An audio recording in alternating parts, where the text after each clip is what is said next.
Academy. I am Jyoti and your chemistry educator. Last class में हमने बताया था जो हमारे इक्विलिब्रियम चैप्टर है 2 पार्ट्स में डिस्कस करेंगे. पहले हम केमिकल इक्विलिब्रियम कंप्लीट करेंगे, देन हम आयोनिक इक्विलिब्रियम इन सॉल्यूशन पे जाएंगे. तो हमने लास्ट क्लास में हमारा केमिकल इक्विलिब्रियम स्टार्ट कर दिया था, जिसमें हमने मेनली जो हमारे फिजिकल इक्विलिब्रिया और केमिकल इक्विलिब्रिया थे, यानी कि जो इक्विलिब्रियम थे उसके 2 प्रोसेस थे, वो हमने डिस्कस किए थे, फिजिकल और केमिकल. साथ में उसकी कैरेक्टरिस्टिक प्रॉपर्टी भी डिस्कस कर ली थी. उसके बाद फिजिकल इक्विलिब्रिया और केमिकल इक्विलिब्रिया के बाद हमने डिस्कस किया था हमारा law of mass action. Law of mass action हमने डिस्कस कर लिया था वहीं पे. साथ में हमने केपी और केसी के रिलेशनशिप के बारे में भी डिस्कस किया था. आज हम उसके आगे का स्टार्ट करेंगे. जो आज का चैप्टर होगा, यानी कि आज की क्लास होगी, इसमें हमारा केमिकल इक्विलिब्रियम कंप्लीट हो जाएगा. जो हमारा मेन टॉपिक है, यानी कि ली चैटलियर प्रिंसिपल और उसकी एप्लीकेशन, ये हम आज की क्लास में डिस्कस कर लेंगे. ठीक है, तो स्टार्ट करते हैं आज की क्लास. आज की क्लास का जो फर्स्ट टॉपिक हमारा रहने वाला है वो है type of chemical equilibria. Chemical equilibria last class में हमने बता दिया था. देखो, इक्विलिब्रिया थी, वहां पे 2 ओपोजिंग प्रोसेस थी. ठीक है, 2 ओपोजिंग प्रोसेस हो गया, यानी कि उनके रेट इक्वल होंगे. इक्विलिब्रियम कंडीशन पे जो हमारे 2 ओपोजिंग जो प्रोसेस थी उनकी रेट इक्वल होंगे. रेट इक्वल होंगे, बट जिसमें देखो प्रोसेस में या तो होंगे केमिकल चेंज या फिर होंगे फिजिकल चेंज. जिसमें केवल केमिकल चेंज होंगे वो होंगे हमारे केमिकल इक्विलिब्रिया, जिसमें केवल फिजिकल चेंज होंगे वो होंगे हमारी फिजिकल इक्विलिब्रिया. हम बात करें यहाँ पे केमिकल इक्विलिब्रिया के टाइप, तो फर्स्ट टाइप हमारा रहने वाला है वो है होमोजेनस इक्विलिब्रिया. होमो यानी कि सेम, जिनस यानी कि फेज या फिर स्टेट, सेम फेज या फिर same state. When in an equilibrium reaction, हमारे पास कोई इक्विलिब्रियम रिएक्शन, उसमें जितने भी रिएक्टेंट और प्रोडक्ट होंगे सारे के सारे, यानी कि रिएक्शन में जितने भी रिएक्टेंट्स और प्रोडक्ट्स प्रेजेंट होंगे वो सारे सेम फेज में प्रेजेंट होने चाहिए. देखो, यदि रिएक्टेंट गैसेस फेज में है तो प्रोडक्ट भी गैसेस में होने चाहिए. रिएक्टेंट लिक्विड में है तो प्रोडक्ट भी लिक्विड फेज में, यानी कि जितने भी हमारे रिएक्टेंट और प्रोडक्ट होंगे सारे के सारे सेम फेज में प्रेजेंट होने चाहिए. तो वो होगा हमारा होमोजेनस इक्विलिब्रियम. यदि हम इसके एग्जांपल की बात करें, देखो H2 हाइड्रोजन हमारी क्या होगी, गैस होगी. I2 गैसेस स्टेट ली हमने. I2 की हमारी सॉलिड स्टेट भी होती है. इक्विलिब्रियम में 2HI, ये भी हमारी गैसेस स्टेट में होगी. तो देखो, तीनों हमारे किस में है, सेम फेज में प्रेजेंट है, यानी कि रिएक्टेंट और प्रोडक्ट, यानी कि जितने भी हमारे रिएक्टेंट और प्रोडक्ट होंगे वो सारे के सारे सेम फेज में होंगे, तो होंगे हमारी होमोजेनस इक्विलिब्रिया. इक्विलिब्रिया इसलिए क्योंकि ये है इक्विलिब्रियम कंडीशन पे. अब हम बात करें नेक्स्ट एग्जांपल की. नेक्स्ट होगा हमारा N2 + 3H2 hydrogen gas, nitrogen भी हमारी गैस होगी. बात करें इक्विलिब्रियम कंडीशन पे तो हमें मिलेगा 2NH3, अमोनिया हमारी होगी गैसेस स्टेट में. यहाँ पे भी रिएक्टेंट और प्रोडक्ट दोनों के दोनों हमारे सेम फेज यानी कि गैसेस फेज में प्रेजेंट है. तो ये होंगे हमारे होमोजेनस इक्विलिब्रिया के एग्जाम्पल.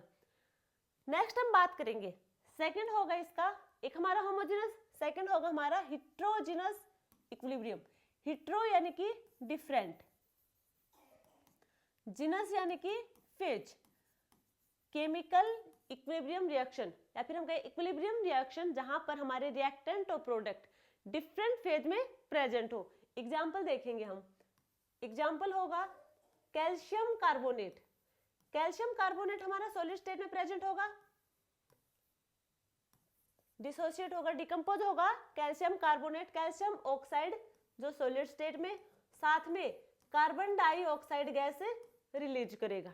तो क्या है यहाँ पे, देखो रिएक्टेंट हमारा यहाँ पे है कैल्शियम कार्बोनेट जो कि सॉलिड स्टेट में प्रेजेंट है. बात करें कैल्शियम कार्बोनेट होगा, डिकम्पोज करके हमें देगा कैल्शियम ऑक्साइड जो कि सॉलिड स्टेट में होगा.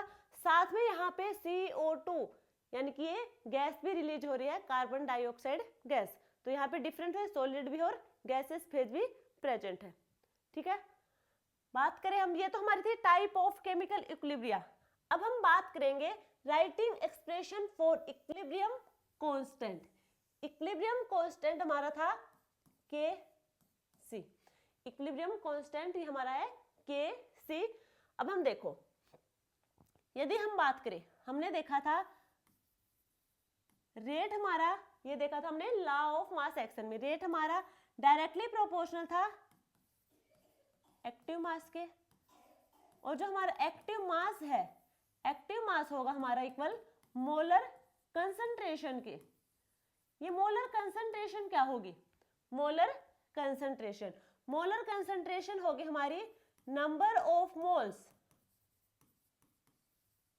Upon volume of solution, volume of a solution. ये number of moles, mole concept वाले चैप्टर में देखा था हमने, नंबर ऑफ मोल्स होंगे हमारे, वो होंगे given weight upon molecular mass upon volume of a solution, volume of a solution.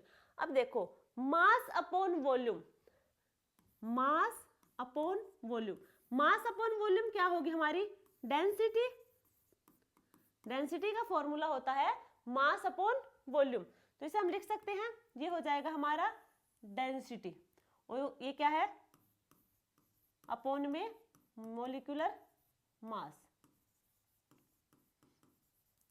ये है हमारी मोलर कंसंट्रेशन, मोलर कंसंट्रेशन। तो मोलर कंसंट्रेशन को हम ऐसे भी रिप्रेजेंट कर सकते हैं, डेंसिटी अपॉन मोलिकुलर मास। ठीक है, इतना समझ आया। अब देखो, यदि हम बात करें concentration of pure solid, concentration of pure solid होगा हमारा 1 के इक्वल, और बात करें हम concentration of pure liquid, concentration of pure liquid वो भी होगा हमारा 1 के इक्वल। ये कंडीशन याद रखना, जो हमारी कंसंट्रेशन ऑफ प्योर सॉलिड और कंसंट्रेशन ऑफ प्योर लिक्विड, ये दोनों हमारे 1 के इक्वल होंगे। यदि हम बात करें होमोजेनस इक्विलिब्रियम में, होमोजेनस इक्विलिब्रिया, देखो यदि हम इसके एग्जांपल की बात करें, होमोजेनस इक्विलिब्रिया के एग्जांपल होंगे हमारे H2 प्लस I2, ये हमारी गैस में इक्विलिब्रियम कंडीशन पे हमें मिलेगा 2HI, ये भी हमारी गैसेस फेज है।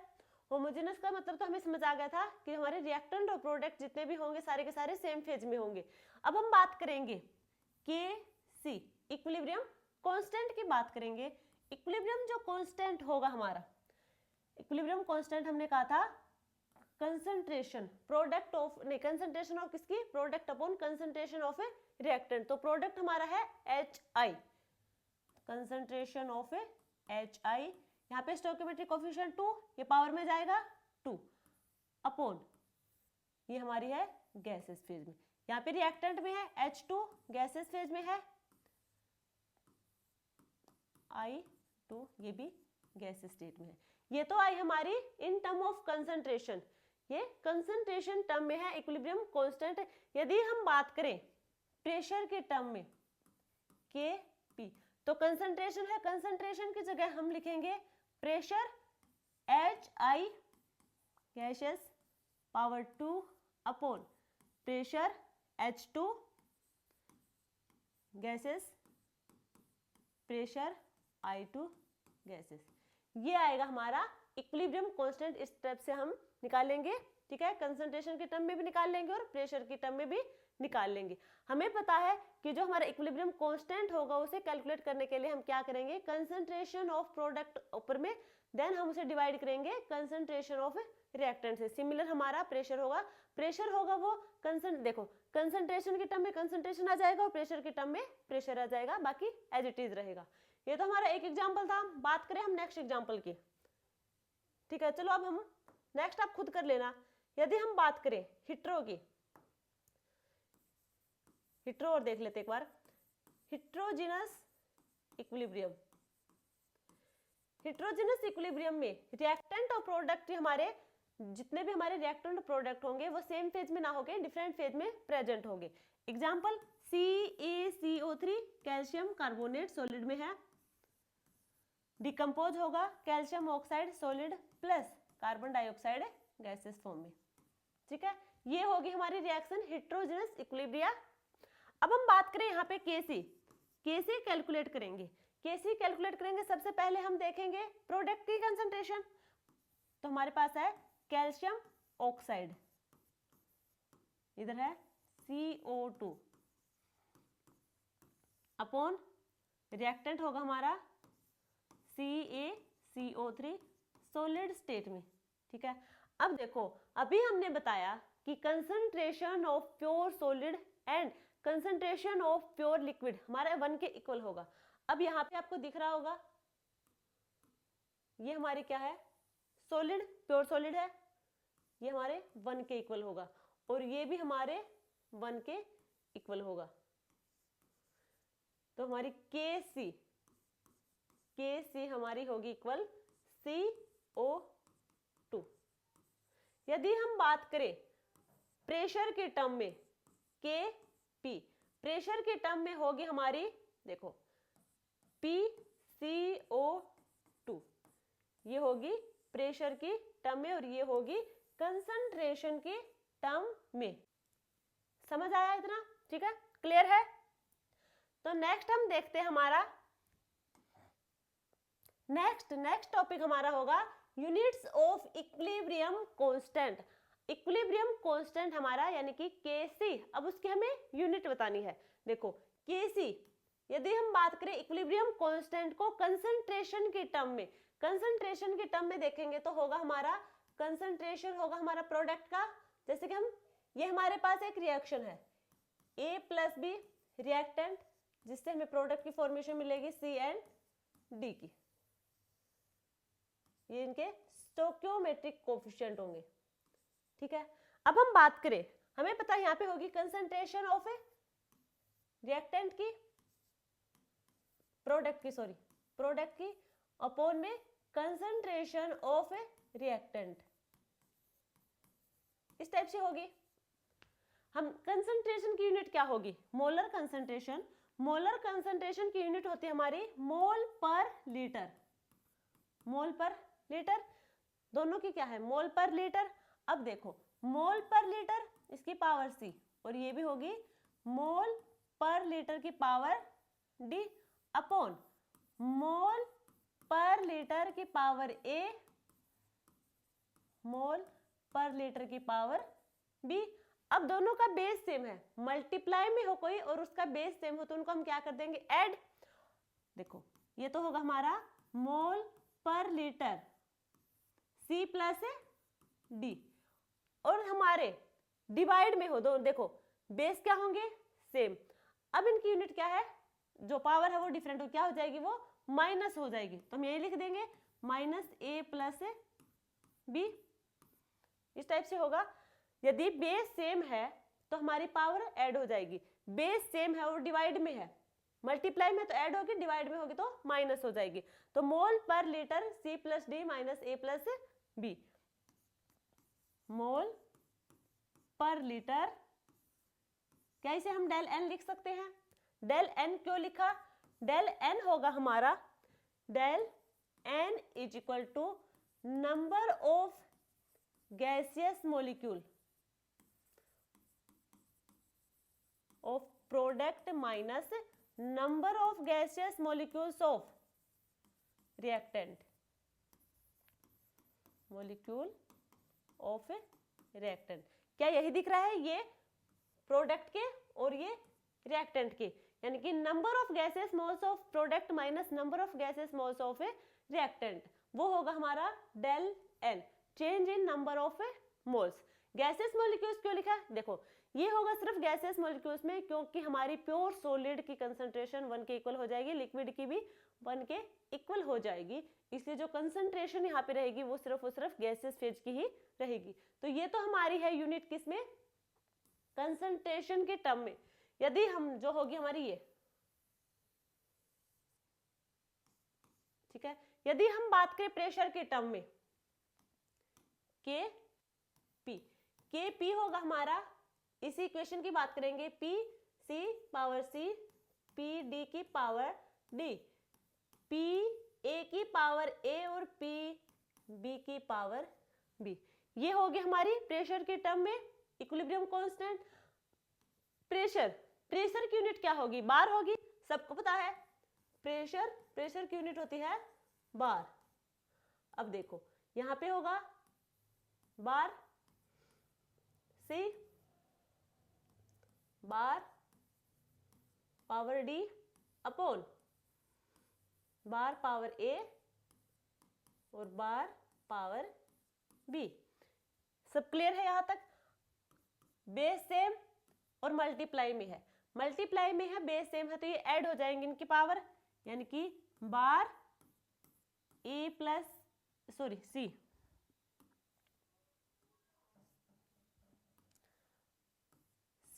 Plus D upon base same multiply में तो ये भी होगा बार A plus B, power add हो जाएगी। अब देखो बेस सेम है दोनों का और दोनों है डिवाइड में, पावर माइनस हो जाएगी।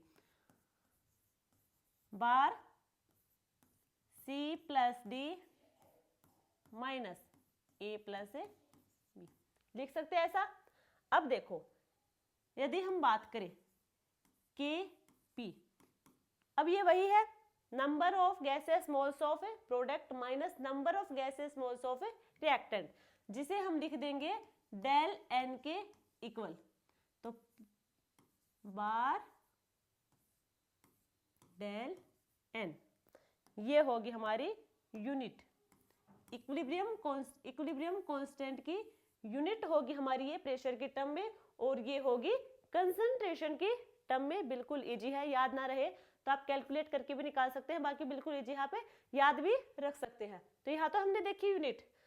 नेक्स्ट हमारा होगा applications of equilibrium constant. Equilibrium constant की एप्लीकेशन के बारे में हम डिस्कस करेंगे। जो फर्स्ट एप्लीकेशन होगी हमारी predicting the extent of reaction. ये एक्सटेंट क्या होता है?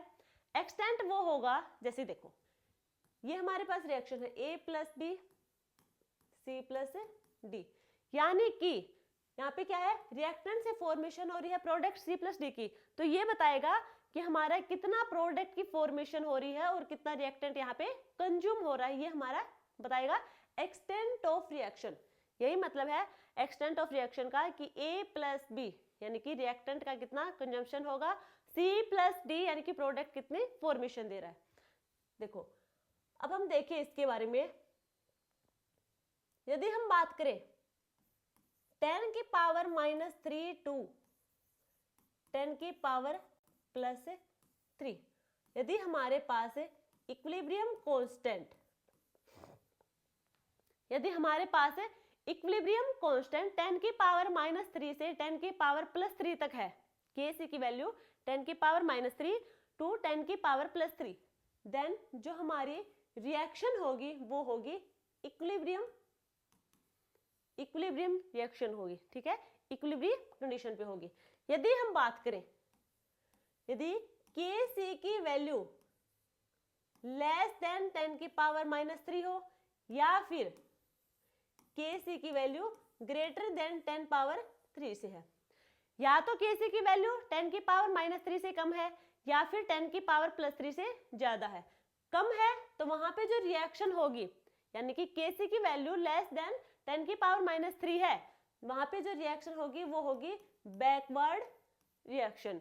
यदि ज्यादा है 10 की पावर +3 से भी ज्यादा है Kc की वैल्यू, तो वो हो जाएगी हमारी फॉरवर्ड रिएक्शन, ठीक है। और इन दोनों के बीच में जो वैल्यू रहेगी वो होगी हमारी इक्विलिब्रियम रिएक्शन। तो ये तो हमारी है predicting the extent of reaction.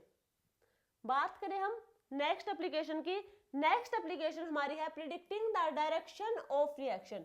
Direction of reaction यानी कि रिएक्शन किस डायरेक्शन में होगी, फॉरवर्ड डायरेक्शन में होगी, बैकवर्ड डायरेक्शन में होगी, या फिर इक्विलिब्रियम कंडीशन पे होगी, इक्विलिब्रियम रिएक्शन होगी।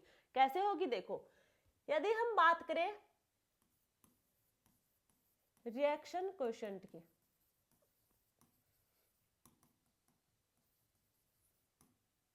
स्पेलिंग देख लेना, कुछ गड़बड़ है। ये होगी जिसे हम रिप्रेजेंट करेंगे QC से, और इक्विलिब्रियम कांस्टेंट, इक्विलिब्रियम कांस्टेंट होगा जिसे हम रिप्रेजेंट करेंगे KC से। ये जो KC है, ये जो कांस्टेंट है दोनों ही कांस्टेंट, ठीक है। KC होगा ये सिर्फ और सिर्फ इक्विलिब्रियम रिएक्शन पे होगा, यानी कि इक्विलिब्रियम कंडीशन पे ही हम लिखेंगे इसे KC को, जो कि होगा हमारा इक्विलिब्रियम कांस्टेंट। बात करें QC की, ये किसी भी रिएक्शन में लिख सकते हैं, ठीक है। याद रखना KC इक्विलिब्रियम रिएक्शन के लिए, QC हम किसी भी रिएक्शन के लिए लिख सकते हैं। अब हम बात करें यहाँ पे, देखो KC is equal to concentration की टर्म में लिखे हम A plus B C plus D। ये हमारे पास एक रिएक्शन है, C power C D power D, concentration of A की power A, concentration of B की पावर B, ये होता है हमारा इक्विलिब्रियम कांस्टेंट। अब हम बात करें यहाँ पे, यदि if KC is equal to QC, देखो तीन कंडीशन हो सकते हैं इन दोनों के, दोनों कांस्टेंट है, एक इक्विलिब्रियम कांस्टेंट यानी कि वो सिर्फ इक्विलिब्रियम कंडीशन पे ही लिख सकते हैं हम KC को।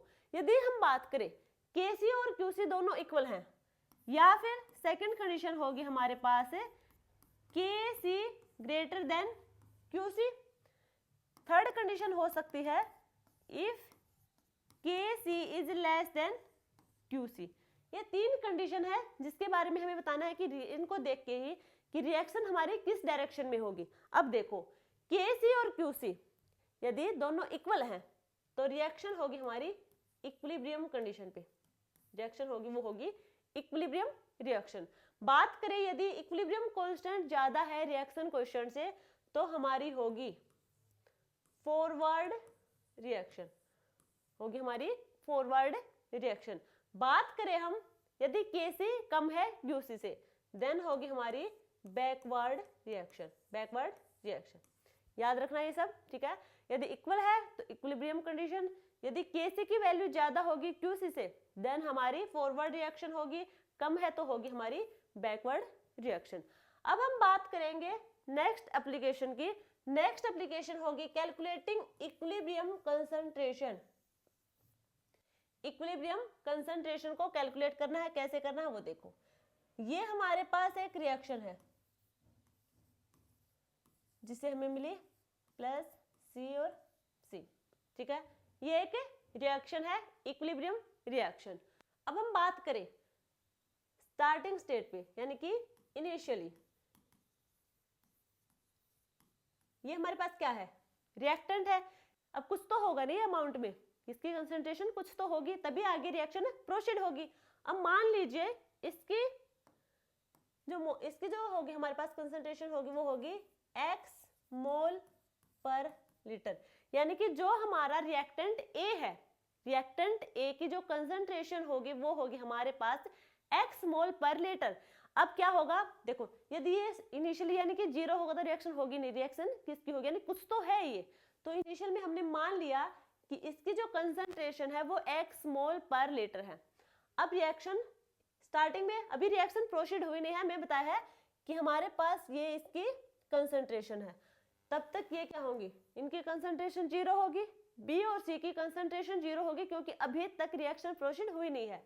अब हम बात करें जब रिएक्शन प्रोसीड होगी देन फाइनल कंसंट्रेशन क्या होगी, मान लीजिए ये हमारे पास जो होगी ये हमें मिली x1 और ये भी x1, दोनों की कंसंट्रेशन मान लीजिए सिमिलर है, ये भी x1 मोल पर लीटर बना और जो C होगा हमारा वो भी x1 मोल पर लीटर बना, ठीक है। ये दोनों की फॉर्मेशन इतनी हुई, तो जो हमारा A होगा रिएक्टेंट उसकी कंसंट्रेशन अब कितनी है, उसकी कंसंट्रेशन होगी हमारी, इतना माइनस कर देंगे x माइनस x1, ठीक है, x माइनस x1। अब हम बात करें इनकी इक्विलिब्रियम कांस्टेंट की, जो क्या होगा प्रोडक्ट B की पावर B C की पावर C अपॉन रिएक्टेंट, ये होगा हमारा, ठीक है। अब हम बात करें B की कंसंट्रेशन यहाँ पे है x1 और C की भी होगी x1, A की होगी x माइनस x1, यही होगी। अब हम बात करें, इसे हम लिखें x1 की पावर 2 लिख सकते हैं, दोनों का बेस सेम और पावर मान लीजिए वो सेम है, BC है तो x1 हम B प्लस C भी कर देंगे, ऐसा भी हो सकता है। सिमिलर होगी पावर तो उसे ऐड कर देंगे जो भी हो, और ये होगा हमारा x माइनस x1, ये होगा हमारा यहाँ पे KC। ये हम कैलकुलेट करेंगे इक्विलिब्रियम कंडीशन पे। यदि हमारे पास कोई इक्विलिब्रियम रिएक्शन गिवन है और हमें वहां पे कैसे कैलकुलेट करना है, तो कैसे कैलकुलेट करेंगे? अभी तक तो हम देखो पहले बताई थी एक्सटेंट ऑफ रिएक्शन कि हमारा किसका यानी कि रिएक्टेंट का कितना कंजप्शन और प्रोडक्ट का कितना फॉर्मेशन हो रहा है, उसके बारे में डिस्कस किया था। देन हमने डिस्कस की थी एप्लीकेशन में डायरेक्शन कि रिएक्शन किस डायरेक्शन में होगी, फॉरवर्ड डायरेक्शन या फिर बैकवर्ड डायरेक्शन में। अब हम बात करें कि KC को कैलकुलेट कैसे करेंगे, KC को कैलकुलेट करेंगे, देखो बाकी इसके क्वेश्चन करवाएंगे हम PYQ, वहां देख लेंगे, सिर्फ यहाँ पे कॉन्सेप्ट समझ लो। KC को हमें कैलकुलेट करना है। अब KC को कैलकुलेट करेंगे तो हम देखेंगे रिएक्टेंट के पास कितना कंसंट्रेशन है। स्टार्टिंग में रिएक्टेंट के पास कंसंट्रेशन है, प्रोडक्ट की फॉर्मेशन हुई नहीं है तो प्रोडक्ट की कंसंट्रेशन 0 होगी। अब हम बात करें प्रोडक्ट की रिएक्शन प्रोसीड करवाई, रिएक्शन प्रोसीड करवाते ही क्या हो जाएगी, प्रोडक्ट की फॉर्मेशन होनी स्टार्ट हो जाएगी। अब कितना प्रोडक्ट की कितनी फॉर्मेशन हुई उतना हम रिएक्टेंट में से माइनस कर देंगे, क्योंकि उससे कम ही तो बचेगा हमारा रिएक्टेंट के पास, ठीक है। तो ये हो जाएगा हमारा KC। नेक्स्ट देखो फैक्टर अफेक्टिंग इक्विलिब्रियम। अब हमें इक्विलिब्रियम के फैक्टर्स कल बताने हैं। फर्स्ट होगा हमारा change of concentration of any reactant and product. जो ये फैक्टर्स हैं इक्विलिब्रियम के, जो फैक्टर्स हैं इनमें मेनली जो change of concentration, change of temperature और चेंज ऑफ प्रेशर, इन तीनों को हम डेप्थ में एक्सप्लेन करेंगे ली चैटलियर प्रिंसिपल में, ठीक है। और ये दो हैं addition of catalyst and addition of some inert gases, इनको हम यहीं पे एक्सप्लेन कर लेंगे। इन तीनों को हम ली चैटलियर प्रिंसिपल में डिस्कस करेंगे जो हमारा नेक्स्ट टॉपिक रहेगा अभी। और ये दो हैं जो हमारे फोर्थ एंड फिफ्थ फैक्टर, इनको अभी डिस्कस कर लेते हैं। फर्स्ट हमारा है एडिशन ऑफ कैटलिस्ट। हमने लास्ट क्लास में भी डिस्कस किया था, जो हमारा कैटलिस्ट होगा इसका कोई इफेक्ट नहीं होगा इक्विलिब्रियम पे, no effect on equilibrium reaction, ठीक है। कैटलिस्ट का इक्विलिब्रियम पे कोई इफेक्ट नहीं होगा। कैटलिस्ट का काम क्या है? कैटलिस्ट का काम होगा, देखो यदि हम बात करें हमारे पास कोई रिएक्शन है, एक मिनट, ये रिएक्शन है, ठीक है। यहां पे अभी कंडीशन नहीं रखे, इक्विलिब्रियम पे तो इसका कोई इफेक्ट होगा ही नहीं। हम बात करें हैं रिएक्शन है, मान लीजिए यहाँ पे कैटलिस्ट प्रेजेंट है, कोई रिएक्शन हो रही है उसमें कैटलिस्ट प्रेजेंट है, एक है जहां पे कैटलिस्ट एब्सेंट है, ठीक है, और यहाँ पे होगा प्रेजेंट। समझ आया इतना? यदि कैटलिस्ट प्रेजेंट है, मेनली कैटलिस्ट का काम होता है रिएक्शन की रेट को इंक्रीज करना। कैटलिस्ट का काम होता है रेट को इंक्रीज करना, कि रिएक्शन कितनी जल्दी होगी, ये काम होता है कैटलिस्ट का। बाकी इसका कोई रोल नहीं होता, एज इट इज रहेगा हमारे रिएक्शन में। ये नहीं है कि रिएक्शन में यूज हो जाएगा, जो हमारा रिएक्टेंट होगा, रिएक्टेंट जो है उसी से प्रोडक्ट बनेगा। कैटलिस्ट एज इट इज हमारा वहां पे रहेगा, उसका काम सिर्फ ये है कि रिएक्शन को की रेट होगी उसको इंक्रीज कर देगा, यानी कि उसकी स्पीड ज्यादा कर देगा। अब इसका काम है, यदि यहाँ पे हमारे पास रिएक्शन में कैटलिस्ट प्रेजेंट है, इसका मतलब रिएक्शन की रेट को इंक्रीज करेगा और जल्दी से वो इक्विलिब्रियम कंडीशन पर लेकर जाएगा। समझ में आया? जो हमारा कैटलिस्ट होगा उसका काम है कि रिएक्शन को जल्दी से जल्दी हमारे इक्विलिब्रियम स्टेट पे लेके जाएगा। यदि कैटलिस्ट प्रेजेंट नहीं है, यानी कि कैटलिस्ट एब्सेंट है, वो रिएक्शन धीरे होगी, स्लोली होगी, ठीक है। देखो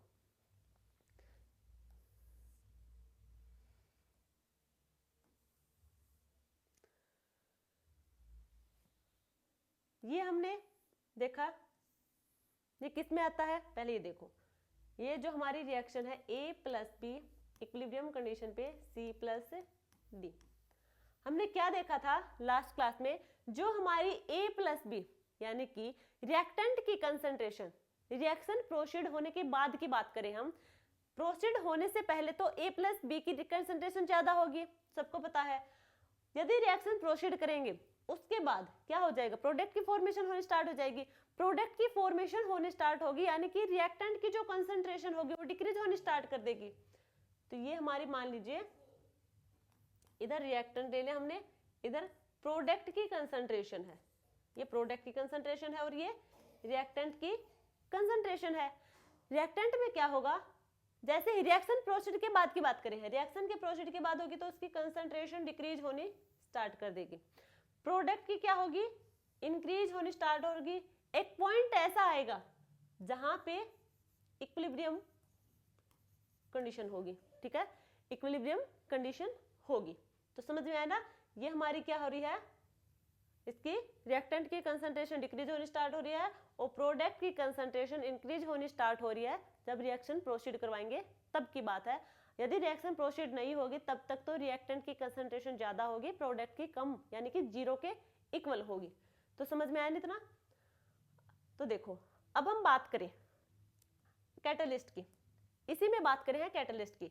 यदि यहाँ पे कोई कैटलिस्ट हमने ऐड कर दिया, यदि कैटलिस्ट ऐड कर दिया यानी कि रिएक्शन क्या होगी, जल्दी जल्दी जाएगी और क्या होगी, रिएक्शन को फास्ट करवाएगी और इक्विलिब्रियम स्टेट पे जल्दी लेके आएगी।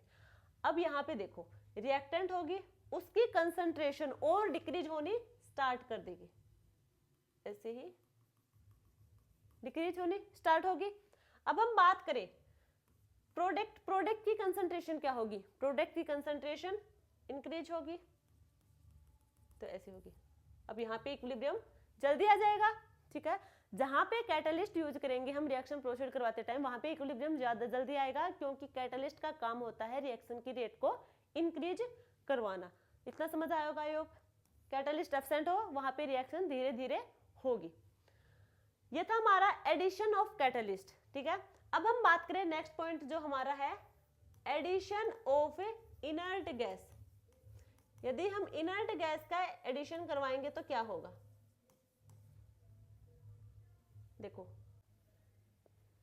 देखो यदि हम बात करें एडिशन ऑफ इनर्ट गैस की, अब यहाँ पे क्या होगा, यदि हम बात करें, दो कंडीशन लेते हैं।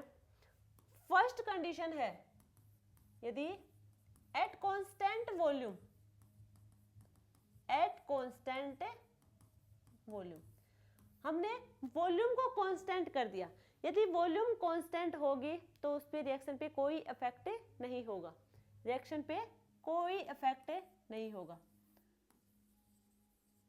नो इफेक्ट, ठीक है। यदि वॉल्यूम कांस्टेंट है हमारे पास तो रिएक्शन पे कोई इफेक्ट यहाँ पे होगा नहीं।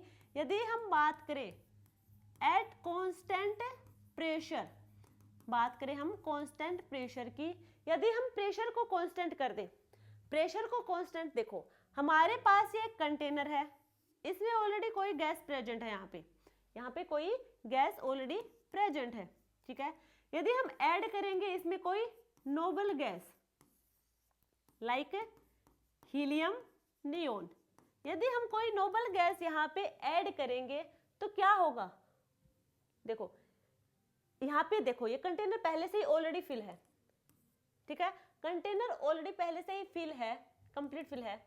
अब यहाँ पे हमने किसी भी गैस, अदर गैस को यानी कि नोबल गैस को यहाँ पे हम ऐड करेंगे, ऐड करेंगे तो क्या होगा, या तो इसी कंटेनर में हमें रखना है, यानी इतनी ही वॉल्यूम में, कंटेनर सॉरी इतनी ही वॉल्यूम में हमें रखना है, तो क्या होगा, प्रेशर लगा के उसी वॉल्यूम में लेके आएंगे। देखो कोई भी हमारे पास कंटेनर है, वेसल है, उसमें ऑलरेडी कुछ अमाउंट में गैस प्रेजेंट है, हमने उसमें नोबल गैस ऐड करनी है, जिसमें यहाँ पे यानी कि इसमें पहले से ही प्रेजेंट है। अब हमने यहाँ पे और ऐड किया, इसका खुद का कोई वॉल्यूम होगा। अब वो वॉल्यूम को कम करने के लिए क्या करेंगे, उसमें कोई प्रेशर लगाएंगे, प्रेशर लगाएंगे। अब हमने कह दिया कि प्रेशर तो कांस्टेंट रखना है हमें, प्रेशर कांस्टेंट रखेंगे तो क्या होगा, यहाँ पे वॉल्यूम इंक्रीज हो जाएगा, इसका वॉल्यूम इंक्रीज हो जाएगा, कंटेनर का वॉल्यूम इंक्रीज होगा। अब वॉल्यूम इंक्रीज होगा, वॉल्यूम इंक्रीज होगा तो हमारी जो रिएक्शन होगी वो होगी फॉरवर्ड डायरेक्शन में, और यदि वॉल्यूम डिक्रीज होगी तो हमारी रिएक्शन होगी बैकवर्ड रिएक्शन में, ठीक है। यदि वॉल्यूम इंक्रीज होगी तो रिएक्शन होगी फॉरवर्ड डायरेक्शन में, यदि वॉल्यूम डिक्रीज होगी तो रिएक्शन होगी हमारी बैकवर्ड डायरेक्शन में। अब हम बात करेंगे हमारे जो ये हमारे तीन जो फैक्टर हैं, इनको हम ली चैटलियर प्रिंसिपल में डिस्कस करेंगे। तो स्टार्ट करेंगे पहले हम ली चैटलियर प्रिंसिपल है क्या। देखो जो ली चैटलियर प्रिंसिपल होगा, इसकी एप्लीकेशन में एक बात याद रखना, जो हम अभी तक पढ़ रहे थे, यानी कि अभी तक हम जितने भी डिस्कस किए हैं कि रिएक्शन में कंसंट्रेशन किधर इंक्रीज कर रहा है किधर डिक्रीज कर रहा है, यदि उसमें हम कुछ चेंज लेके आएंगे अपनी साइड से, उस रिएक्शन में हम कोई चेंज लेके आएंगे, तो ली चैटलियर प्रिंसिपल हमेशा उसका ऑपोजिट काम करेगा, हमेशा उसका ऑपोजिट काम करेगा। यानी कि जो नॉर्मल रिएक्शन है हमने डिस्कस की थी A plus B C plus D, अभी तक यहाँ पे हमने डिस्कस किया था जैसे कि कंसंट्रेशन है, रिएक्शन होने से पहले A और B की कंसंट्रेशन ज्यादा होगी और यहाँ पे जो कंसंट्रेशन होगी वो 0 के इक्वल होगी। यदि हम बात करें A और B रिएक्शन के बाद की कंसंट्रेशन यहाँ पे डिक्रीज होगी, यहाँ पे कंसंट्रेशन इंक्रीज हो जाएगी। बट ये तो थे रिएक्शन जो हमें पता है अभी तक की फैक्टर्स। यदि हम लगाएं वहां पे ली चैटलियर प्रिंसिपल के फैक्टर्स या फिर एप्लीकेशन लगाएं कि effect of temperature, effect of pressure या फिर इफेक्ट ऑफ कंसंट्रेशन, ये वाले फैक्टर यदि यहाँ पे हम अप्लाई करेंगे तो उसका रिजल्ट हमेशा ऑपोजिट आएगा, रिजल्ट हमेशा ऑपोजिट आएगा, ठीक है। If a system in equilibrium is subjected to a change of concentration, pressure and temperature, the equilibrium shift in a direction that tends to the undo the effect of change imposed। ये आपको हम जब इसके application करेंगे तब आपको समझ में आएगा कि रिएक्शन किधर शिफ्ट होगी, ठीक है। बस ये याद रखना, ली चैटलियर प्रिंसिपल लगाने के बाद हमेशा वो जो हमारी रिएक्शन होगी वो हमेशा उसके ऑपोजिट होगी जो पहले हो रही थी उसके। अब हम बात करें इसके फैक्टर्स अफेक्टिंग। फर्स्ट होगा हमारा effect of change of concentration. यदि हम बात करें effect of change of concentration की बात करें, अभी तक हम देख रहे थे यहाँ पे है A प्लस बी से हमें मिलेगा C प्लस डी। रिएक्शन से पहले बिफोर रिएक्शन जो A और B की जो कंसंट्रेशन होगी वो ज्यादा होगी, C एंड D की कंसंट्रेशन 0 के इक्वल होगी। यदि हम बात करें after reaction proceed, after reaction concentration A और B की डिक्रीज होनी स्टार्ट हो जाएगी और C और D की कंसंट्रेशन इंक्रीज होनी स्टार्ट हो जाएगी। यदि हम बात करें आफ्टर ली चैटलियर प्रिंसिपल, ली चैटलियर प्रिंसिपल में हमने इफेक्ट लगाया कंसंट्रेशन का, इफेक्ट ऑफ कंसंट्रेशन।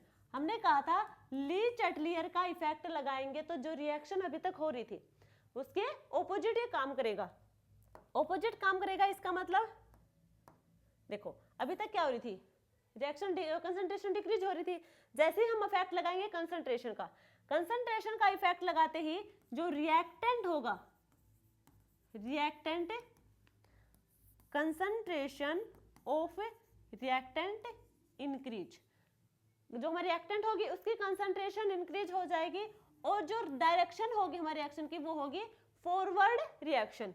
यदि हम बात करें प्रोडक्ट की तो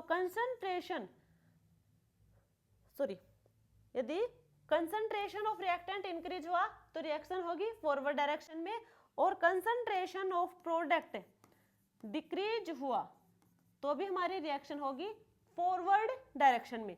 बट हम बात करें concentration of reactant decrease, concentration of reactant decrease हो जाएगा देन हमारी रिएक्शन होगी बैकवर्ड डायरेक्शन में, और कंसंट्रेशन ऑफ प्रोडक्ट इंक्रीज होगा देन रिएक्शन होगी बैकवर्ड डायरेक्शन में। समझ आया क्या कहना चाह रहा है? देखो एक बार ध्यान से देखो, अभी तक हम कर रहे थे ली चैटलियर से पहले की बात करें, ठीक है। जब तक रिएक्शन नहीं हुई थी A प्लस बी हमारे रिएक्टेंट है उनकी कंसंट्रेशन थी ज्यादा और C और D की कंसंट्रेशन थी 0, जब तक रिएक्शन नहीं हुई थी। अब हम बात करेंगे जब रिएक्शन हुई उसके बाद A और B की कंसंट्रेशन डिक्रीज होनी स्टार्ट हो जाएगी क्योंकि हमारे C और D की कंसंट्रेशन इंक्रीज होनी स्टार्ट हो गई, यानी कि C और D की फॉर्मेशन होनी स्टार्ट हो गई। यहाँ तक सबको क्लियर है? यहाँ तक क्लियर होने के बाद देखो, यदि हम लगाएंगे ली चैटलियर प्रिंसिपल का इफेक्ट ऑफ कंसंट्रेशन का, कहा था ये ऑपोजिट काम करेगा। कैसे करेगा? देखो, अभी क्या था, इसकी कंसंट्रेशन डिक्रीज हो रही थी, तभी तो रिएक्शन आगे जा रही थी। इसकी कंसंट्रेशन डिक्रीज होने स्टार्ट हुई, तभी तो क्या हुई, रिएक्शन फॉरवर्ड डायरेक्शन में गई थी। अब जब है ना हमने ली चैटलियर प्रिंसिपल लगाया, तो कंसंट्रेशन ऑफ रिएक्टेंट डिक्रीज होगा और प्रोडक्ट की कंसंट्रेशन इंक्रीज होगी, देन हमारी रिएक्शन जाएगी बैकवर्ड डायरेक्शन में। कंसंट्रेशन ऑफ रिएक्टेंट इंक्रीज और concentration of product decrease, then हमारी होगी रिएक्शन फॉरवर्ड डायरेक्शन में, ये इफेक्ट लगने के बाद। क्लियर? नेक्स्ट होगा हमारा फैक्टर जो होगा वो होगा effect of change of temperature. अभी हमने बात की कंसंट्रेशन की, अब हम बात करेंगे टेम्परेचर की। रिएक्शन होंगे, रिएक्शन होते हैं टू टाइप की, एंडोथर्मिक रिएक्शन और एक्सोथर्मिक रिएक्शन। एंडोथर्मिक रिएक्शन और जो एंडोथर्मिक और एक्सोथर्मिक में क्या होगा, एंडोथर्मिक रिएक्शन में एनर्जी हमेशा अब्जॉर्ब होगी, एक्सोथर्मिक में एनर्जी रिलीज होगी, एनर्जी रिलीज होगी।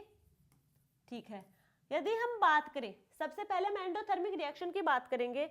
यदि हम टेम्परेचर को इंक्रीज करेंगे, इफ टेम्परेचर इंक्रीज, देन जो हमारी रिएक्शन होगी वो होगी फॉरवर्ड डायरेक्शन में, यानी कि फॉरवर्ड रिएक्शन होगी हमारा जब हम एंडोथर्मिक रिएक्शन में टेम्परेचर को इंक्रीज करेंगे। यदि हम टेम्परेचर को डिक्रीज करेंगे तो रिएक्शन होगी हमारी बैकवर्ड डायरेक्शन में, बैकवर्ड डायरेक्शन में होगी। बात करें हम एक्सोथर्मिक रिएक्शन, जहां पे एनर्जी रिलीज होगी, यदि यहाँ पे हम टेम्परेचर को इंक्रीज करेंगे तो रिएक्शन होगी हमारी बैकवर्ड डायरेक्शन में। यदि हम टेम्परेचर को डिक्रीज करेंगे, यहाँ पे डिक्रीज करेंगे तो रिएक्शन होगी हमारी फॉरवर्ड डायरेक्शन में। तो ये हमारा होगा इफेक्ट ऑफ टेम्परेचर। टेम्परेचर का इफेक्ट समझ में आया? रिएक्शन टू टाइप की होंगी, endothermic reaction, exothermic. Endothermic reaction में हम टेम्परेचर को इंक्रीज करेंगे तो रिएक्शन हमारी फॉरवर्ड डायरेक्शन में, यदि टेम्परेचर को डिक्रीज किया तो हो जाएगी हमारी बैकवर्ड रिएक्शन। ये इसका ऑपोजिट हो जाएगा। ठीक है, अब हम देखेंगे नेक्स्ट इफेक्ट। नेक्स्ट इफेक्ट होगा हमारा effect of change of pressure, effect of change of pressure. अब देखो, प्रेशर को चेंज करने पर क्या इफेक्ट होगा रिएक्शन पे। ये मान लीजिए हमारे पास एक रिएक्शन है जो होगी A plus B C plus D, product की फॉर्मेशन होगी, इक्विलिब्रियम कंडीशन पे है। अब हम बात करेंगे, यदि हमने प्रेशर को इंक्रीज किया, प्रेशर इंक्रीज करेंगे तो आप बताओ, किसी भी कंटेनर में गैस है, यदि उस पर हम ऊपर से प्रेशर लगाएंगे, जैसे जैसे प्रेशर इंक्रीज करेंगे तो वॉल्यूम क्या हो जाएगी, डिक्रीज होती जाएगी। समझ आ रहा है सबको? जैसे जैसे हम प्रेशर इंक्रीज करते जाएंगे वैसे वैसे वॉल्यूम डिक्रीज होती जाएगी। यदि प्रेशर इंक्रीज हो रहा है और वॉल्यूम है डिक्रीज, ठीक है, तो वो रिएक्शन किधर शिफ्ट होगी, वो रिएक्शन किधर शिफ्ट होगी, वो होगी हमारी जिधर less number of moles present होंगे, less number of moles present होंगे, उधर हमारी रिएक्शन शिफ्ट होगी। यदि हमने प्रेशर को इंक्रीज किया, दोनों अगर याद ना रहे तो ये देखो, pressure increase, number of moles decrease. ठीक है, याद रखना, प्रेशर इंक्रीज उधर होगा जिधर नंबर ऑफ मोल्स डिक्रीज होंगे, और वॉल्यूम उधर क्या होगी, डिक्रीज होगी, क्योंकि हम किसी भी कंटेनर पे प्रेशर लगाएंगे तो वॉल्यूम उसकी डिक्रीज होगी। यदि हम बात करें प्रेशर डिक्रीज, प्रेशर कम कर दिया हमने, प्रेशर कम करेंगे तो वॉल्यूम क्या होगा, ज्यादा होगा, वॉल्यूम इंक्रीज होगा, रिएक्शन हमारी किधर शिफ्ट होगी, रिएक्शन हमारी शिफ्ट होगी उधर जिधर more number of moles present होंगे, more number of moles present होंगे, उधर हमारी रिएक्शन शिफ्ट होगी, इक्विलिब्रियम उधर हमारा शिफ्ट हो जाएगा। समझ आया? ये वही फैक्टर है जो हमने कहा था इक्विलिब्रियम फैक्टर, जो स्टार्टिंग के 3 पॉइंट थे कि हम वो ली चैटलियर के इफेक्ट में डिस्कस करेंगे। Effect of concentration, effect of pressure, effect of temperature, तीनों को डिस्कस कर लिया।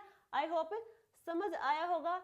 अब हम बात करेंगे इसकी एप्लीकेशन की, application of Lee Chatelier principal. हमने 2 टाइप के इक्विलिब्रिया देखे थे, केमिकल इक्विलिब्रिया और फिजिकल इक्विलिब्रिया। फिजिकल में फेज चेंज हो रहे थे, केमिकल में देखो, फिजिकल में फेज चेंज हो रहे थे, केमिकल में रिएक्शन होंगी, कैसे होंगी वो देखो। पहले हम केमिकल इक्विलिब्रियम में एप्लीकेशन ऑफ ली चैटलियर के इफेक्ट के बारे में डिस्कस करेंगे। सबसे पहला हमारा केमिकल इक्विलिब्रियम में है फॉर्मेशन ऑफ अमोनिया। अमोनिया की फॉर्मेशन देखेंगे। देखो सबसे पहले हम रिएक्शन देखेंगे, N2 + 3H2 हमें मिलेगा 2NH3। सारे के सारे गैसेस फेज में प्रेजेंट है, इतना तो हमें पता है। क्या है ये? Formation of ammonia. क्या होगा? नाइट्रोजन गैस की हाइड्रोजन गैस के साथ रिएक्शन करवाएंगे तो हमें मिलेगा अमोनिया। अब हम बात करें, अब यहाँ पे बात करें इफेक्ट ऑफ प्रेशर। सबसे पहले हम इफेक्ट ऑफ प्रेशर की बात करेंगे। जो हमारा ली चैटलियर प्रिंसिपल में का जो इफेक्ट ऑफ प्रेशर था वो इक्विलिब्रियम पे क्या इफेक्ट डालेगा वो देखेंगे। इधर कितने हैं number of moles? Reactant side number of moles होंगे हमारे 4 और इधर होंगे नंबर ऑफ मोल्स 2। यानी कि जहां पे हम प्रेशर इंक्रीज करेंगे तो शिफ्ट होगा वो लेस नंबर ऑफ मोल्स की side. Less number of moles किधर है? यहाँ पे फॉरवर्ड डायरेक्शन में, यानी कि जो रिएक्शन होगी वो होगी हमारी फॉरवर्ड रिएक्शन। समझ आया? यहाँ पे क्या बात है? नंबर ऑफ मोल्स जिधर कम होंगे उधर प्रेशर उधर शिफ्ट होगा, जिधर प्रेशर इंक्रीज होगा वो इक्विलिब्रियम उधर शिफ्ट होगा जिधर लेस नंबर ऑफ मोल्स होंगे, यानी कि रिएक्शन शिफ्ट होगी हमारी फॉरवर्ड डायरेक्शन में। यदि हम बात करें इफेक्ट ऑफ टेम्परेचर की, टेम्परेचर क्या होगा? टेम्परेचर का हमें बताया था। देखो यहाँ पे जो रिएक्शन होगी, टेम्परेचर का हमने रिएक्शन में बताया था एंडोथर्मिक या एक्सोथर्मिक का, पहले हमें ये पता लगाना होगा। ये क्या है? नाइट्रोजन, और ये क्या है? Hydrogen gas. अब इसे हम नॉर्मल कंडीशन पे रख देंगे, तो क्या ये रिएक्शन होगी? हो तो जाएगी, बट इस पे कोई हीट एनर्जी या फिर कुछ भी रिलीज या फिर अब्जॉर्ब होगी या फिर नहीं होगी। देखो यहाँ पे जो हीट होगी वो अब्जॉर्ब होगी, ना कि रिलीज होगी। यहाँ पे हीट होगी वो होगी अब्जॉर्ब। हीट अब्जॉर्ब कहाँ होती है? एंडोथर्मिक रिएक्शन में, यानी कि रिएक्शन होगी वो होगी हमारी एंडोथर्मिक रिएक्शन होगी। एंडोथर्मिक रिएक्शन में जैसे हम टेम्परेचर को इंक्रीज करेंगे, टेम्परेचर इंक्रीज, देन हमारी रिएक्शन होगी फॉरवर्ड डायरेक्शन में। ठीक है, फॉरवर्ड डायरेक्शन में रिएक्शन होगी। ये तो हमारी थी फॉर्मेशन ऑफ अमोनिया। यदि हम बात करें फॉर्मेशन ऑफ नाइट्रिक ऑक्साइड, अब नाइट्रिक ऑक्साइड यानी कि N2 +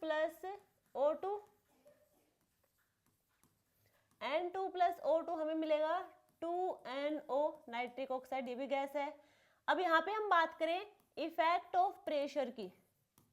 इफेक्ट ऑफ प्रेशर, जैसे इस पे प्रेशर का इफेक्ट होगा लगेगा तो हमारी इक्विलिब्रियम किधर शिफ्ट होगी? रिएक्शन हमारी शिफ्ट होगी। देखो नंबर ऑफ मोल्स देखेंगे 1 और 1 2, और इधर कितने हैं 2, तो नंबर ऑफ मोल्स यहाँ पे क्या होंगे? दोनों साइड सेम है। नंबर ऑफ मोल्स सेम होंगे तो रिएक्शन हमारी इक्विलिब्रियम कंडीशन पे होगी, यदि हम बात करें टेम्परेचर की बात करें यहाँ पे इफेक्ट ऑफ टेम्परेचर का इफेक्ट लगाएंगे यहाँ पे, तो हमारा यहाँ पे जैसे टेम्परेचर इंक्रीज करेंगे एंडोथर्मिक रिएक्शन में, टेम्परेचर इंक्रीज करेंगे तो रिएक्शन हमारी होगी फॉरवर्ड डायरेक्शन में।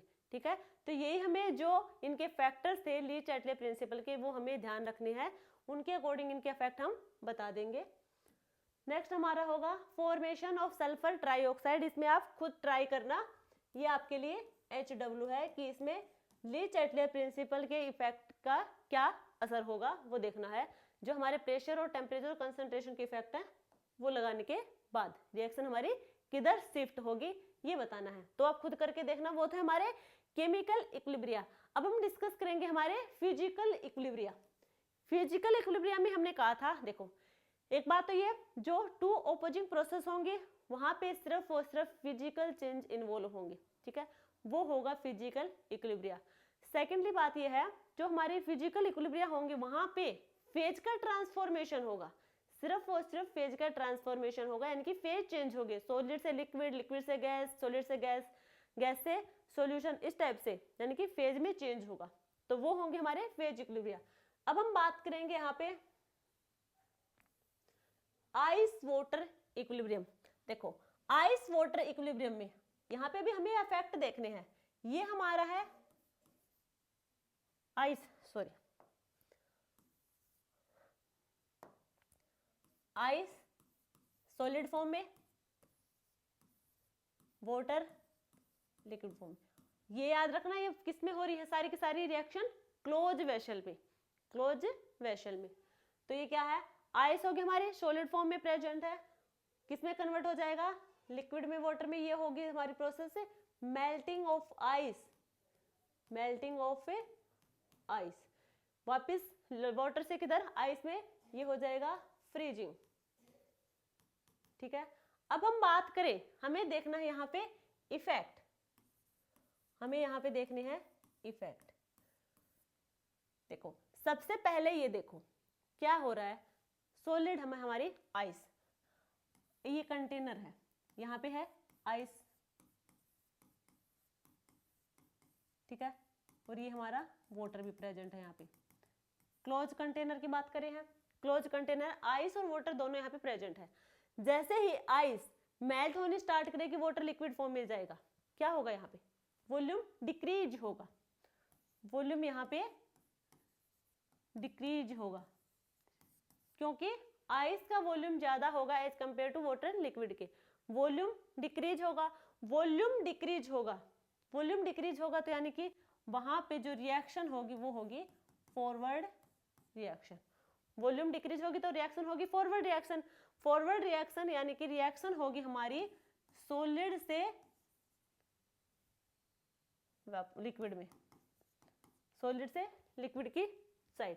यदि हम बात करें वॉल्यूम हमारी इंक्रीज हो रही है, वॉल्यूम हमारी क्या करी है, इंक्रीज, वॉल्यूम इंक्रीज करी है। अब वॉल्यूम इंक्रीज किसकी होगी, आइस की वॉल्यूम ज्यादा होती है वाटर के कंपैरिजन में। अब हम समझेंगे कि हमारा वाटर है वो आइस में कन्वर्ट हो रहा है, यानी कि रिएक्शन हमारी हो रही है वाटर लिक्विड से आइस सॉलिड की साइड, रिएक्शन होगी हमारी बैकवर्ड डायरेक्शन में। क्या इतना समझ में आया, फिर से बताए एक बार। देखो हम बात करें यहाँ से, यहाँ पे आइस है, आइस का कन्वर्जन करवा रहे हैं वाटर लिक्विड फॉर्म में। अब देखो और वापस से वाटर लिक्विड आइस में कन्वर्ट होगा। जो यहाँ पे प्रोसेस है, यहाँ पे हमने लगाया ली चैटलियर प्रिंसिपल के इफेक्ट। जो हमारा, यदि हम बात करें वॉल्यूम डिक्रीज हो रही है, यदि हमारे पास वॉल्यूम डिक्रीज हो रही है, वॉल्यूम डिक्रीज होगी यानी कि आइस मेल्ट होके जाएगी वाटर लिक्विड फॉर्म में, वाटर लिक्विड फॉर्म में जाएगी तो उसकी वॉल्यूम कम होगी, क्योंकि आइस की वॉल्यूम ज्यादा होती है वाटर के कंपैरिजन में। अब वॉल्यूम डिक्रीज हो रही है, यानी कि हमें समझ में आएगी रिएक्शन किधर हो रही है, आइस से वाटर की तरफ, यानी कि वॉल्यूम डिक्रीज हो रही है, तो रिएक्शन हमारी होगी फॉरवर्ड डायरेक्शन में। यदि हमें दिखे रिएक्शन में कि जो हमारी वॉल्यूम है, वॉल्यूम ने इंक्रीज होना स्टार्ट होगा, वॉल्यूम हमारी इंक्रीज हो गई, यानी कि अब वाटर हमारा है वो आइस की साइड, यानी कि आइस की फॉर्म में कन्वर्ट हो रहा है, वाटर हमारा आइस की फॉर्म में कन्वर्ट होगा, तभी वॉल्यूम हमारी इंक्रीज हो रही है। तो ये जो प्रोसेस होगी ये किधर होगी, हमारी बैकवर्ड डायरेक्शन में। तो इतना समझ आया आपको, ठीक है। यदि हम बात करें, ये तो है प्रेशर, वॉल्यूम और प्रेशर क्या होंगे, ऑपोजिट होंगे। यदि प्रेशर को इंक्रीज करेंगे तो वॉल्यूम डिक्रीज होगा, यदि प्रेशर को डिक्रीज करेंगे तो वॉल्यूम इंक्रीज होगा। यदि हम बात करें सेकंड इफेक्ट यानी कि टेम्परेचर की, यदि हम बात करें टेम्परेचर की, यदि हम टेम्परेचर को इंक्रीज करेंगे, जैसे ही हम यहाँ पे टेम्परेचर को इंक्रीज किया, जल्दी जल्दी आइस मेल्ट होनी स्टार्ट हो जाएगी, जल्दी जल्दी आइस मेल्ट होनी स्टार्ट हो जाएगी, वाटर लिक्विड फॉर्म में जाएगी, तो हमारी आइस होगी वो कन्वर्ट हो जाएगी वाटर लिक्विड फॉर्म में, ठीक है। तो रिएक्शन किधर हो रही है, फॉरवर्ड डायरेक्शन। यदि हम बात करें टेम्परेचर को डिक्रीज कर दिया, टेम्परेचर को डिक्रीज करेंगे तो हमारा वाटर लिक्विड होगा वो आइस सॉलिड में कन्वर्ट होना स्टार्ट कर देगा, तो ये रिएक्शन होगी हमारी बैकवर्ड रिएक्शन। क्या समझ आया आपको, इतना देख लो। अब टेम्परेचर को इंक्रीज करेंगे तो आइस हमारी मेल्ट होने स्टार्ट कर देगी, वो किधर जाएगी, लिक्विड फॉर्म में जाने स्टार्ट कर देगी। रिएक्शन यानी कि आइस से वाटर यानी कि फॉरवर्ड डायरेक्शन में रिएक्शन। यदि हमने टेम्परेचर को डिक्रीज किया, टेम्परेचर डिक्रीज किया यानी कि वाटर से वापस आइस फॉर्म में, फ्रीजिंग पॉइंट आएगा जिधर, तो ये रिएक्शन होगी हमारी बैकवर्ड रिएक्शन। यदि हम बात करें नेक्स्ट एप्लीकेशन की, नेक्स्ट हमारा है water vapour equilibrium. Water liquid form में, वेपर यानी कि वाटर हमारा गैसेस फॉर्म में। ठीक है, समझ आया। लिक्विड से गैसेस फेज में किधर जाएगा, वेपोराइजेशन की वजह से, वो प्रोसेस होगी हमारी वेपोराइजेशन। यदि हम बात करें गैसेस से वापस लिक्विड, कंडेंसेशन की वजह से कंडेंसेशन प्रोसेस होगी। अब यहाँ पे हम इफेक्ट देखें प्रेशर और टेम्परेचर के। यदि हम बात करें, ये हमारे पास एक कंटेनर है, क्लोज कंटेनर है, ये हमारे पास है वाटर। हम सबसे पहले हम टेम्परेचर की बात करेंगे।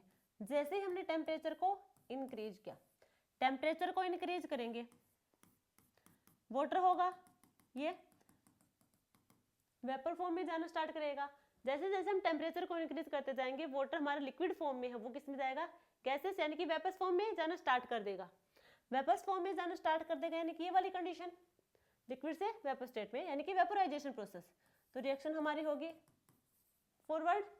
यदि हम बात करें टेम्परेचर को डिक्रीज कर दें, टेम्परेचर को डिक्रीज करेंगे यानी कि टेम्परेचर को हमने डिक्रीज कर दिया, टेम्परेचर को डिक्रीज करेंगे तो जो वेपर्स हमारे हैं कंटेनर में, यह वापस क्या होंगे, वापस क्या होंगे, वाटर की फॉर्म में नीचे आ जाएंगे। अभी वापस नीचे आ जाएंगे यानी कि वेपर्स वापस वाटर लिक्विड में आया है, वेपर्स वापस लिक्विड फॉर्म में, यानी कि इधर से इधर रिएक्शन हुई है। तो ये जो रिएक्शन होगी हमारी होगी बैकवर्ड रिएक्शन। समझ आए इतना, ठीक है। अब हम बात करें, यदि हम बात करें वॉल्यूम की, यदि हम बात करें वॉल्यूम की, अब देखो यदि हमें लगे क्या हो रहा है, ये हमारे पास है कंटेनर, इधर है वाटर, तो वाटर के वॉल्यूम, ये तो हमारे पास है वाटर, वाटर किधर होगा, वेपर्स फॉर्म में जाएगा। तो वेपर्स हमारे किधर होंगे, कैसे होंगे, पूरे कंटेनर में जाएंगे इधर उधर। वॉल्यूम क्या हो रही है, इंक्रीज। वाटर से अभी तक वाटर, देखो वाटर की वॉल्यूम इतनी, अब यही वाटर, यदि यही वाटर वेपर में कन्वर्ट होगा, यही वाटर वेपर में कन्वर्ट होगा तो पूरे कंटेनर में जाएगा, पूरे कंटेनर में जाएगा। तो अब देखो वॉल्यूम ज्यादा हो रही है। अब हमारे पास ये वॉल्यूम हो रही है पूरी, पूरे कंटेनर में होगी, जहां तक कि क्या है हमारे पास क्लोज वेसल, यानी कि जहां पे बंद कर रखा वहां तक ये सारी ड्रॉपलेट वहां पे चिपक जाएंगे। तो वॉल्यूम क्या हो रहा है, इंक्रीज, यानी कि वॉल्यूम इंक्रीज हो रहा है। वॉल्यूम इंक्रीज होना का मतलब वाटर लिक्विड से वाटर गैसेस फॉर्म में यानी कि वेपर फॉर्म में कन्वर्ट हो रहा है। अब देखो वाटर लिक्विड से वेपर फॉर्म में कन्वर्ट होगा तो वो होगी हमारी फॉरवर्ड रिएक्शन। समझ आया, क्या होगा, फॉरवर्ड रिएक्शन। यदि हम बात करें वॉल्यूम डिक्रीज होगी, यदि वॉल्यूम डिक्रीज हो रही है यानी कि ये वेपर्स फॉर्म किधर आ रहे हैं, वाटर की फॉर्म में, और वाटर की वो क्या होगी हमारी वॉल्यूम कम होगी, किसकी बजाय, वेपर्स की बजाय। तो यानी कि यदि इसका मतलब होगा गैसेस से लिक्विड में, यानी कि वेपर से लिक्विड स्टेट में जा रहा है जिससे वॉल्यूम डिक्रीज हो रही है, तो वो होगी हमारी बैकवर्ड रिएक्शन। ये होगी हमारी बैकवर्ड रिएक्शन। समझ आया, वाटर वेपर इक्विलिब्रियम। अब हम बात करेंगे solubility of substances, solubility of substances. देखो हमने ये देखा था शुगर और वाटर में, शुगर और वाटर लिक्विड में, जिससे बनेगा सॉल्यूशन। अब देखो इसमें क्या कहा था, हमारे पास जो वाटर होगा वो होगा फिक्स्ड अमाउंट में, फिक्स्ड अमाउंट में। ये नहीं है कि वाटर भी ऐड करते जाएंगे साथ साथ। मान लीजिए ये हमारे पास एक कंटेनर है, उसमें ये वाटर है, हम इसमें ऐड करें हैं, हम इसमें ऐड करेंगे शुगर, शुगर ऐड करेंगे, ऐड करते जाएंगे, शुगर वाटर में ऐड करते जाएंगे। एक टाइम ऐसा आएगा कि शुगर हमें लगेगा कि वो डिजोल्व नहीं हो रही, बट वो डिजोल्व हो रही है। कैसे हो रही है, शुगर होगी वो हमें जितनी डिजोल्व होगी, जितना शुगर डिजोल्व होगा उसका रेट होगा उतना ही सॉल्यूशन प्रेसिपिटेशन बनाना स्टार्ट कर देगा। दोनों की रेट सेम, यानी कि सॉल्यूशन के प्रेसिपिटेशन बनने की और हमारे शुगर के डिजोल्व होने की जो रेट है, दोनों की रेट इक्वल होगी, यानी कि रिएक्शन होती रहेगी। इक्विलिब्रियम यानी कि डायनेमिक नेचर का होगा, वो रेट इक्वल होगी तो हमें दिखेगा नहीं अब वो, ठीक है। तो जो वाटर होगा ये क्या हो जाएंगी, इक्विलिब्रियम कंडीशन पे आ जाएंगी। अब हम बात करें यहाँ पे इनके इफेक्ट की, बात करें इनके इफेक्ट की। अब देखो, यदि यहाँ पे हम इफेक्ट की बात करें ली-चाटलियर प्रिंसिपल के, सबसे पहले हम बात करें फर्स्ट प्रेशर की। जैसे ही हम प्रेशर को डिक्रीज करेंगे, जैसे ही हम प्रेशर डिक्रीज करेंगे, प्रेशर डिक्रीज, या फिर हम बात करें प्रेशर को इंक्रीज करेंगे, प्रेशर इंक्रीज यानी कि वॉल्यूम डिक्रीज, वॉल्यूम डिक्रीज यानी कि उधर शिफ्ट होगा जिधर less number of moles present होंगे, less number of moles present होंगे।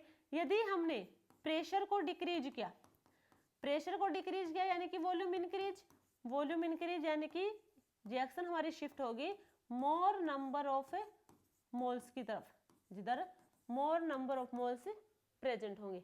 यदि हम बात करें कंसंट्रेशन की, तो कंसंट्रेशन किसकी ज्यादा होगी, वाटर की ज्यादा होगी या फिर शुगर और वाटर के सॉल्यूशन की कंसंट्रेशन ज्यादा होगी। तो हमारे पास है शुगर, ये हमारे पास है वाटर, इधर होगा इनका सॉल्यूशन। हमने कंसंट्रेशन की बात करें हैं, कंसंट्रेशन की बात करें यानी कि कंसंट्रेशन किधर इंक्रीज करेगा, कंसंट्रेशन इंक्रीज करेगा। अब हम बात करें एक वाटर की, वाटर की कंसंट्रेशन की, जैसे हम उसमें शुगर ऐड करते जाए उसकी कंसंट्रेशन इंक्रीज होती जाएगी, तो कंसंट्रेशन इंक्रीज होगी यानी कि वो सॉल्यूशन में कन्वर्ट हो रहा है। कंसंट्रेशन इंक्रीज यानी कि फॉरवर्ड डायरेक्शन में रिएक्शन होगी। यदि उसकी कंसंट्रेशन डिक्रीज हो रही है वाटर की, तो कंसंट्रेशन डिक्रीज हो रही है यानी कि रिएक्शन वापस जा रही है बैकवर्ड रिएक्शन में, वापस जाएगी बैकवर्ड रिएक्शन में। तो ये तो कंसंट्रेशन की बात है। यदि हम बात करें टेम्परेचर की, टेम्परेचर में क्या होगा, देखो शुगर और वाटर है, यदि इनका टेम्परेचर इंक्रीज कर दे, देखो नॉर्मल वाटर लिया हमने और वो भी फिक्स अमाउंट में, हमने उसमें शुगर ऐड कर दी, शुगर ऐड करते जाएंगे, एक टाइम ऐसा आएगा कि वो ऐड होने बंद हो जाएगी, ऐसा दिखेगा। मान लीजिए वो बंद हो गया, वो ऐड होने, और जैसे हम उसे टेम्परेचर दे देंगे, आपने घर में भी देखा होगा, जैसे कि हम गैस पे कोई भी पतीला वगैरह रखेंगे तो नॉर्मल टेम्परेचर पे तो चीनी हमने तो डिजोल्व की उतनी हो गई, पर जैसे ही उसका टेम्परेचर इंक्रीज कर देंगे और डिजोल्व होनी स्टार्ट हो जाएगी। जो अभी तक वो प्रेसिपिटेशन यानी कि पीपीटी की फॉर्म में नीचे सेटल डाउन थी, वो डिजोल्व होनी स्टार्ट हो जाएगी जैसे उसे टेम्परेचर देंगे। तो रिएक्शन हो किधर रही है, रिएक्शन तो इधर ही होगी ना, सॉल्यूशन की तरफ। तो टेम्परेचर इंक्रीज होगी तो रिएक्शन होगी हमारी फॉरवर्ड डायरेक्शन में। टेम्परेचर डिक्रीज, जैसे ही टेम्परेचर डिक्रीज होगा सॉल्यूशन की तरफ नहीं होगी, अब वो सॉल्यूशन में पीपीटी बनना स्टार्ट हो जाएंगे, फिर से पीपीटी बनना स्टार्ट हो जाएंगे यानी कि अनडिजोल्व्ड शुगर। तो क्या होगा, रिएक्शन होगी बैकवर्ड डायरेक्शन में। ठीक है, ये हमारा आज का चैप्टर था जो कंप्लीट हो चुका है, हमारा केमिकल इक्विलिब्रियम। ठीक है, यहाँ पे जो मेन है वो है ली-चाटलियर प्रिंसिपल और उसकी एप्लीकेशन। तो हम जो हमारी नेक्स्ट क्लास होगी उसमें देखते हैं कि केमिकल इक्विलिब्रियम के अलग से PYQ होंगे, तो उसको हम करवा देंगे जो नीट और जेईई मेंस के। ठीक है, अदरवाइज हम नेक्स्ट क्लास में करवाएंगे आयोनिक इक्विलिब्रियम, फिर दोनों के ही साथ में करवाएंगे। ठीक है, तो तब तक आप ये कॉन्सेप्ट क्लियर कर लेना, बुक से देख लेना, और यदि समझ में ना आए तो हमें कमेंट सेक्शन में जरूर बताना है। यदि कोई टॉपिक या फिर कोई कॉन्सेप्ट समझ ना आए तो, और बताया करो आप यदि आपको कोई समझ में ना आए तो, क्योंकि ऐसे तो हमें पता चलेगा नहीं कि आपको कुछ समझ आ रहा है या फिर नहीं आ रहा है। यदि कहीं कमी भी लग रही है आपको कि पढ़ाने में यहाँ पे कुछ गड़बड़ है या फिर यहाँ पे कमी है, इसे और इम्प्रूव कर सकते हैं, तो वो भी आप कमेंट सेक्शन में जरूर बताया करें कि ये कमी है आप में, आप पे थोड़ा और इम्प्रूव कीजिए, तो वहाँ भी ध्यान दिया जाएगा और नेक्स्ट क्लास में कुछ आपको इम्प्रूवमेंट ही दिखेगा। तो यदि वीडियो अच्छी लगे तो लाइक, शेयर एंड सब्सक्राइब करना। Thank you.